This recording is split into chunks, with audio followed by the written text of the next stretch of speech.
বরাবরের মতো এবছরেও হাজিদের সকল প্রকার সেবা দেওয়ার উদ্দেশ্যে বাংলাদেশের ধর্ম বিষয়ক মন্ত্রণালয় থেকে 5টি টিম সৌদি আরবে গেছে।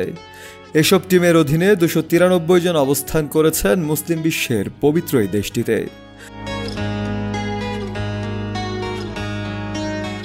চলতি বছরের হজ টিমে ধর্ম মন্ত্রণালয়ের মালি, চালক, নিরাপত্তা প্রহরী, অফিস সহায়ক, সচিবদের ব্যক্তিগত কর্মকর্তারা, কম্পিউটার অপারেটর, ষাট মুদ্রাক্ষরিক সহ বিভিন্ন স্তরের কর্মচারীদের অন্তর্ভুক্ত করা হয়েছে।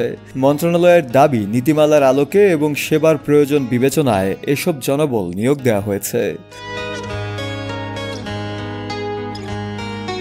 তবে জানা গেছে, প্রধান উপদেষ্টার কার্যালয়ের ভ্রমণ সংক্রান্ত নির্দেশনা উপেক্ষা করে ধর্ম বিষয়ক উপদেষ্টার সফর সঙ্গী হয়েছেন তার স্ত্রী ও 2 বোন। একইভাবে এক অতিরিক্ত সচিবের সঙ্গেও তার স্ত্রী সৌদি আরব গেছেন। খাত সংশ্লিষ্ট অনেকেই প্রশ্ন তুলেছেন, যেসব সেবার জন্য ধর্ম মন্ত্রণালয়ের কর্মচারীদের সেখানে পাঠানো হয় তার অনেকটাই আসলে সৌদি সরকার দিয়ে থাকে, যার জন্য তারা আলাদা চার্জও আদায় করে। অতএব এই ধরনের অতিরিক্ত জনবল নিয়োগকে তারা অপ্রয়োজনীয় এবং অনৈতিক বলে মনে করছেন।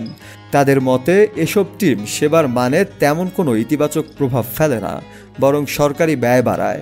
বাস্তবে হজ ব্যবস্থাপনার বড় অংশই এখনও বেসরকারি তত্ত্বাবধানের ওপর নির্ভরশীল। এছাড়া ধর্ম মন্ত্রণালয়ের হজ টিমে যুক্ত হওয়ার জন্য কর্মকর্তা কর্মচারীদের তদবিরের অভিযোগও দীর্ঘদিন ধরেই আলোচিত। চলতি বছর বাংলাদেশ থেকে হজ পালন করতে গেছেন 87,100 জন হাজি। এর মধ্যে 5,200 জনই গেছেন সরকারি ব্যবস্থাপনায়। তবে সরকারিভাবে হজ পালনকারীদের সেবার মান এখনও আশানুরূপ নয় বলেই অভিযোগ রয়েছে। অন্যদিকে বেসরকারিভাবে হজে যাওয়া হাজিদের সব ধরনের সেবা সংশ্লিষ্ট হজ এজেন্সিগুলোই দিয়ে থাকে। শফেল মাওলা, কালের কণ্ঠ।